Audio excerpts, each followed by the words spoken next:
Hello बच्चों, स्वागत है आपका हमारे यूट्यूब चैनल ओम लर्निंग क्लास में। तो आज की वीडियो में हम लोग समझेंगे कि बॉन्ड क्या होता है और ये किस प्रकार ऋण पत्र यानी कि डिवेंचर से अलग है थोड़ा।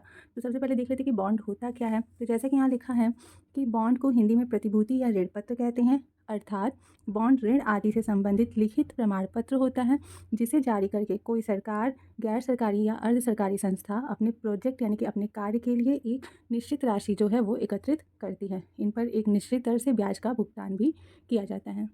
ठीक है, तो ये जो होता है ये बॉन्ड का एक तरीके से अर्थ है। अब हम लोग समझ लेते हैं कि ऋण पत्र से कैसे अलग है। हालांकि आजकल ऋण पत्र और बॉन्ड एक ही माना जाता है, लेकिन फिर भी थोड़ा सा इनमें डिफरेंस है। तो अगर वो डिफरेंस हम लोग समझेंगे तो बॉन्ड क्या होता है ये क्लियरिटी और ज़्यादा अच्छे से हो जाएगी। तो जैसा कि सबसे पहले है कि ऋण पत्र जो होते हैं इनका निर्गमन कोई भी प्राइवेट कंपनी करती है या फिर किसी कंपनी द्वारा किया जाता है, जबकि बॉन्ड जो है ये कौन निर्गमित करता है, कोई भी सरकारी एजेंसी, कोई भी वित्तीय संस्था या फिर जो भी बड़े कॉरपोरेशंस होते हैं वो लोग बॉन्ड का निर्गमन करते हैं।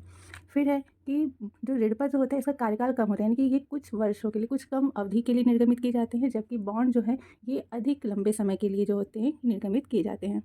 इसके बाद है परिवर्तनशीलता की बात करें तो ऋण पत्र को आप जानते हैं कि इन्हें अंश में परिवर्तित कर सकते हैं, ठीक है, लेकिन बॉन्ड को कभी भी अंश में परिवर्तित नहीं किया जाता है।